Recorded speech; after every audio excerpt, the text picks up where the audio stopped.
Hey everybody, it's Shakira. Welcome back to Glow Beauty Wellness, and in today's video we are going to be doing a yoga practice that is going to target low back pain. Before we start, we're going to go ahead and connect with our body, our mind, body, and our breath. Taking a few breaths in Sukhasana. Go ahead and inhale the arms up, reach. Exhale, release your right palm to the ground. Left hand reaches and we stretch. Inhale all the way up and center. Exhale, left hand to the ground, and we're going to reach with our right arm. Inhale to sweep the arms up, and we're going to take a right twist. This twist should be gentle. We are not forcing ourselves, but each time you exhale, bring your belly button closer to spine. Inhale, twist. Exhale, twist. Left side this time. Belly button to spine, deepening your twist. Inhale, center. Exhale, release. And we're going to do a cat-cow in our Sukhasana asana. So this is great for anybody that does not enjoy cat-cow on the ground. You can do your cat-cow just like this. We're going to open the chest and then curl, really taking care to enjoy those stretches, taking our head right and left, taking time to stay on whatever side needs more love. I always say, and I have always said in my classes, listen to your body, whatever works best for you. If you need to stay in an asana longer, then feel free to do that. As you're ready, we're going to go ahead and make our way to the mat. Bottoms of the feet on the floor, palms will face the ceiling. We'll drop our knees right, and we'll drop our knees left. Engaging your core as the knees go closer to the mat. Engaging the core is really going to help protect our low back.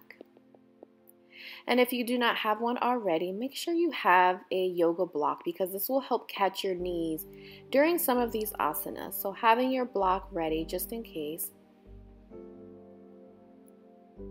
For the first asana for back health, you'll catch the knees with the block if necessary, because gravity will force the legs to come closer to the earth. But if that is not right for you, that's when you're going to enlist the help of the block. And in this asana, we're going to stay until we use our abs to bring those knees back center, and we're going to do the same thing on the other side. Release those knees closer to the ground.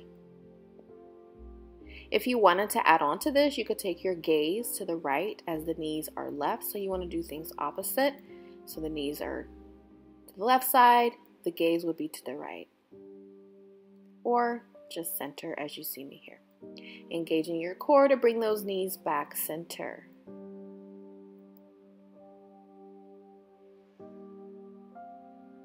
Taking the knees right and left just a couple of times to ease our way out of any low back discomfort we may have encountered.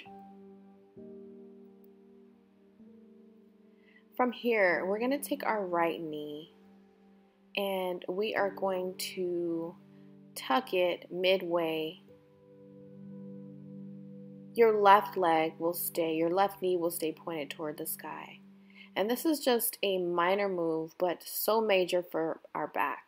So pay attention to the placement or the where the knee is landing in terms of the depth of that twist. So we're going to do the same thing on the right side. Your right knee will face the sky and your left knee will take a little twist inward. Again, minor move, but major benefits for back pain. This also will help with stretching the front of the knee, which all is very important. The body works together, so if one part of the body is thrown off, the rest of the body will be thrown off as well. Now we're going to cross our right leg over our left thigh. The ankle is on the left thigh. We're going to take a twist to the left. The bottom of that right foot will be on the ground. palms will face the ceiling. This is a juicy stretch. I love this stretch. Everybody should do this every day. It helps release the low body in so many ways. It helps relieve tightness and pain.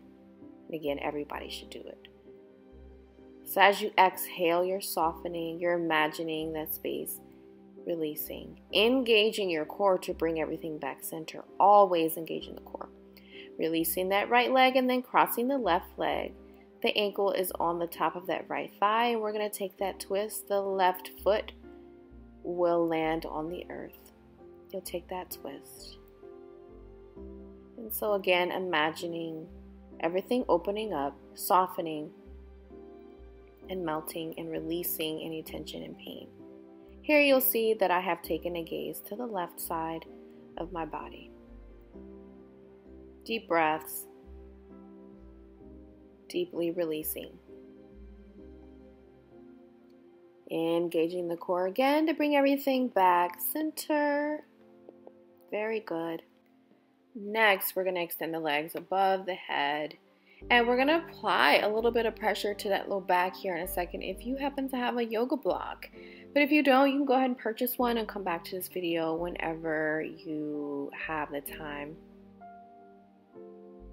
So what we're going to do here is take that yoga block and put it right on that low back and extend the legs. We're going to allow that low back to melt into that block, releasing any pain. And trust me, I have low back pain. This actually helps, believe it or not. But if it doesn't feel good to you, you can simply do this asana. It's called legs up the wall, but you can also just extend your legs up in the sky without going up the wall. But it helps to release the pressure in the low back.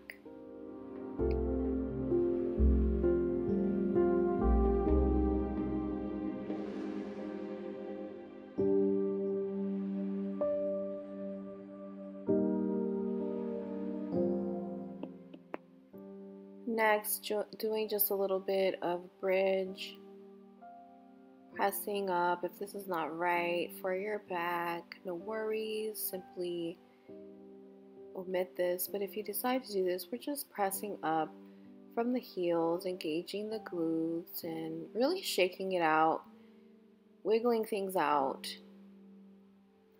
bringing the knees into chest. We're going to rock and roll. Massaging the back just a couple of times, using our core to do this as well.